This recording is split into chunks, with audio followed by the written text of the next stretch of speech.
Bonjour à tous, première petite vidéo pour expliquer un peu le fonctionnement du MPC Key 37. Je vais essayer d'en faire plusieurs pour aider les gens qui en ont besoin. Moi j'ai eu pas mal de petits soucis malgré les tutos que j'ai pu voir en français ou en anglais, malgré la notice. Je vais essayer de vous transférer les petites astuces que j'ai trouvées. Donc là je viens d'allumer mon MPC, je fais New Project pour que nous ayons la même page. Alors, on va commencer déjà par les sons. Les sons sont appelés plugins. Plugin, on peut choisir un son en appuyant sur Sound, tout simplement. Il y a plusieurs catégories. On va choisir, par exemple, Bass Hard.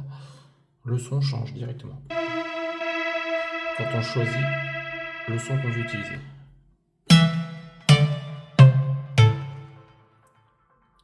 Si le son nous intéresse, on laisse le doigt dessus. On appuie sur Shift favorite. On relaisse le doigt sur l'endroit où il y a une case vide et le son est enregistré. Là, c'est les sons que j'ai déjà enregistrés pour moi. Alors, des fois, c'est un petit peu capricieux.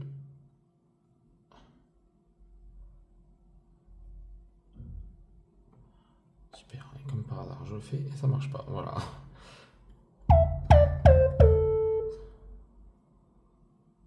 Voilà. Ensuite, une fois qu'on a sélectionné le son que nous avons envie, on retourne dans le menu. On va utiliser un autre plugin supplémentaire pour additionner une voix.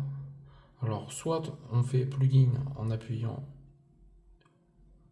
Alors, vous voyez, ça c'est le plugin 1. Soit on appuie sur New Track ici, donc plugin. Voilà. On a notre plugin numéro 2. On peut choisir une fois de plus le son qui nous intéresse. On va prendre un autre au hasard. On va prendre un synthé par exemple. Allez, prenons celui-ci.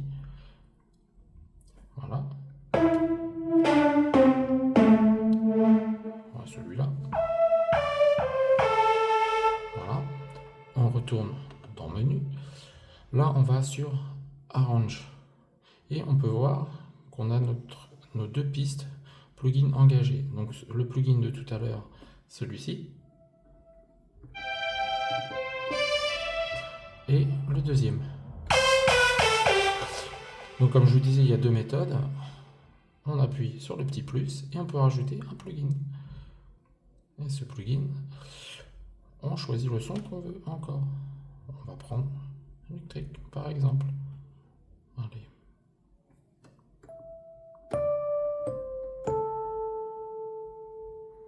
Voilà. En retournant dans le main, on peut voir nos plugins différents.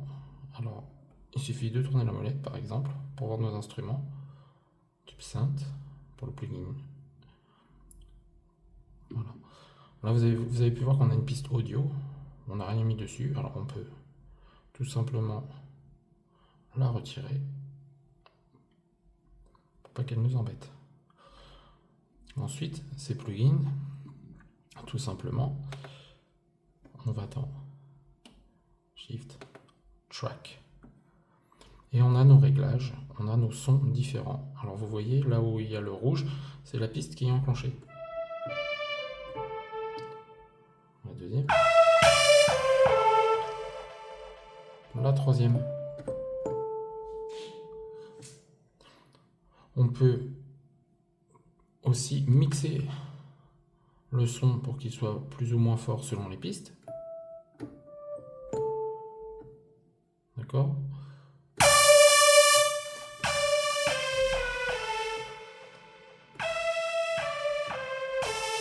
Alors là, bien sûr, j'ai changé le son, mais j'ai pas changé la piste. Et après, vous pouvez voir qu'on a toute une panoplie d'effets qu'on peut utiliser. Les effets. Alors, on clique sur le petit plus, sur cette piste, et on peut ajouter un effet.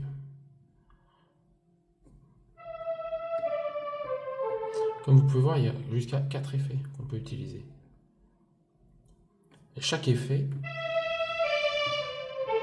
peut être utilisé différemment, avec un réglage différent. Vous voyez ? Alors, il y a toute une ribambelle d'effets modulable, on va dire. Et chaque chose qui est enclenchée peut être ajustable avec le gros bouton rond.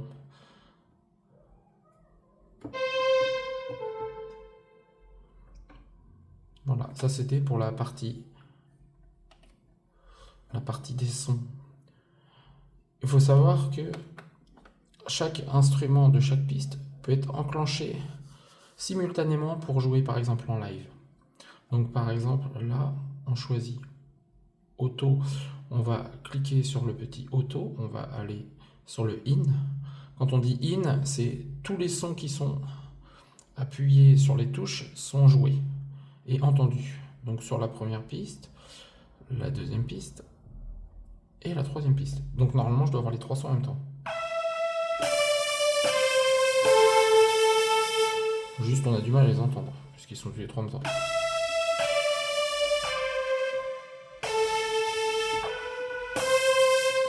Et en fait, contrairement à un clavier arrangeur où on peut splitter le clavier en appuyant sur un seul bouton, là on va pouvoir splitter le clavier, c'est-à-dire le diviser autant de fois qu'on veut par rapport à l'endroit auquel on joue sur le clavier.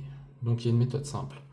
Par exemple, sur cette partie, je vais le remettre en auto, celui-là aussi.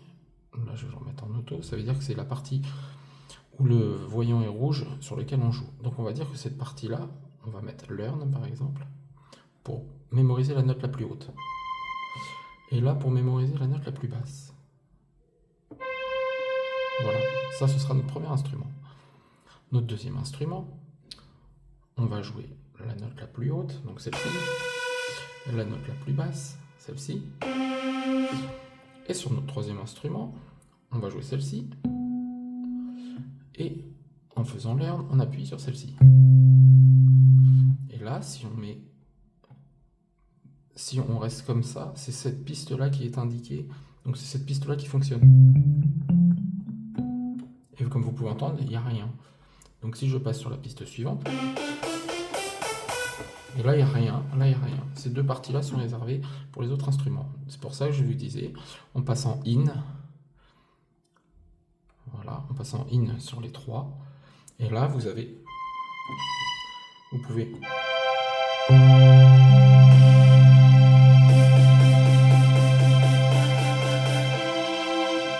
trois instruments différents. Voilà, petite vidéo explicative. J'espère qu'elle vous plaira. Et